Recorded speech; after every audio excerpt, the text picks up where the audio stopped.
Hello everyone. I'm going to start today on the last load. I'm going to probably get in there into the freeze dryer before Thanksgiving, and I'm going to be doing Muir Glen, or get it out, John. Muir Glen organic tomato sauce, and I got this from Target. And if it's half as good as their fire roasted crushed tomatoes, this is going to be a good tomato sauce.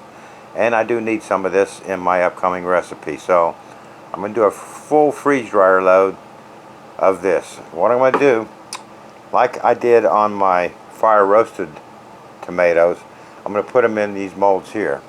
I got these off of Amazon. I didn't explain this in my last video that I did with the fire roasted, but it comes in a big sheet like that. And I have a upright freezer, and this is just really too big. It takes up too much space. So what I did was I carefully cut down the center and made smaller ones, and they just work perfectly because each one is a quarter of a cup or half a cup. Each disc is a half a cup, and it just works out real nice. So I'm going to open these cans up, fill these up, get them in the freezer, and then we'll freeze dry them, and I'll see you when they come out of the freeze dryer. Hello. So today I'm going to package up some tomato sauce that I did. I used this Muir Glen organic tomato sauce, and I tasted that when I was pouring these into the molds, and my gosh, I'll never go back to Hunt's. This has really got a rich taste to it, this organic stuff. It's a lot more expensive, but you know, sometimes it's worth the money. So another thing I want to tell you about these, I use those molds, and when I put them in the freeze dryer, let's see, we got 1, 2, 3, 4, 1, 2, 3, yeah. I put about 2 pounds on each tray, so it was well under the 10 pounds max for the load. But at the end of the cycle, when it said it was ready, my milliliters was only down to about 450. And as a rule of thumb for me, what I like to do is watch that, and if it's not down to 250 and holding it at least 250, I like it lower than that. But if it's not down to 250, I don't consider this to be dry. So I had a really thick wall of ice on my freeze dryer, even with only 8 pounds of product in there. So just to let you know, tomato juice or tomato sauce must have a lot of water in it. So what I did was I went ahead, defrosted the freeze dryer, changed the oil, and run it again for another cycle, and it was a really short cycle, one of those short cycles, and ended up with not much ice on the wall. But I just didn't want to take the risk of putting something away when it was hovering around 450 milliliters, saying the product was dry.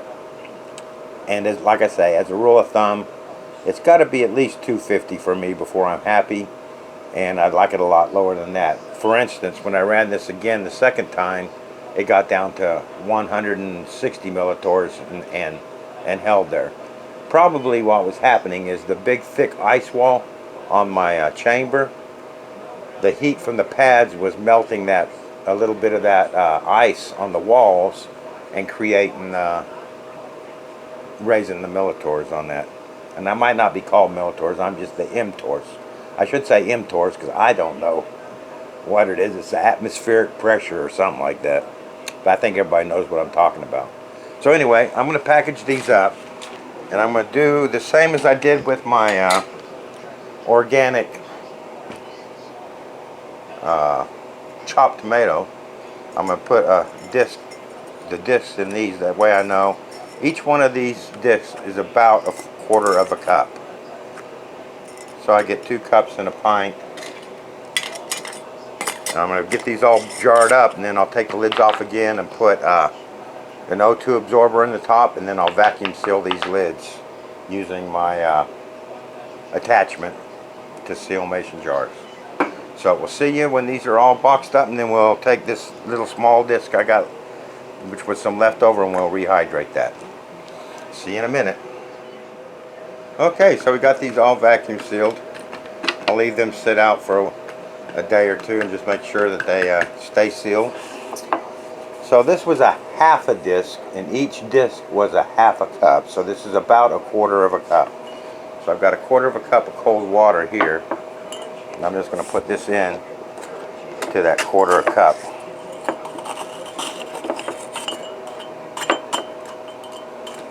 And rehydrate it. And it soaks it up really quick, which is nice. And boy, I tell you, you can just smell the tomato on this, and that is about the same consistency that it was when I froze it.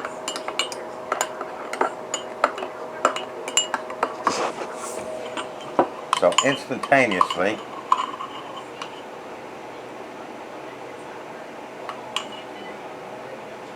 it made a beautiful sauce. Let's give that a nice little taste test.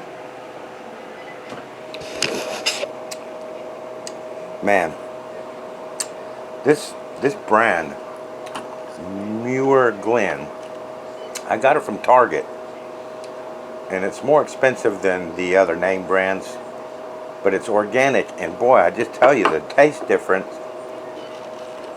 is 100% better. It's so rich, tomatoey flavor. That is really good. That's going to go nice in some of my recipes coming up. Let's see what they say the ingredients are on this.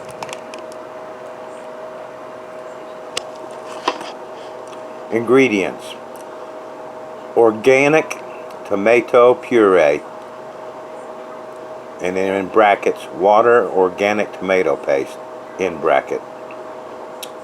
Sea salt, organic onion powder, and maybe that's what's making that taste so good.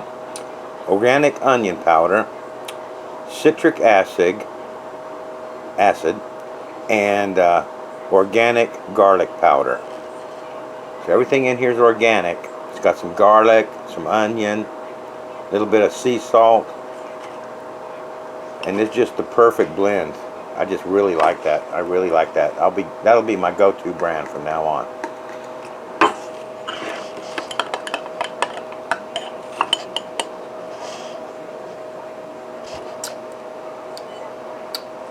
You know, you could almost make that tomato soup just like that. Not do anything to it. That is really, really good. So there you have it. I ended up with 2, 4, 6, 8, 9, 10, 11, 12, 13, 14, 15, 16 and a half cups. I think I used 9 cans of these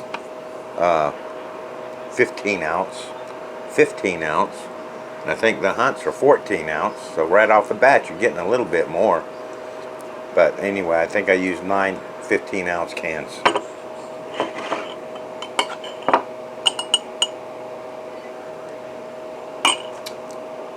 And I really like that. Well, hope you enjoyed the video. Thanks for watching. Added a little bit more to my long-term food storage, and I'll be using this in an upcoming video, some of this. And again, thank you for watching, and I'll see you next time.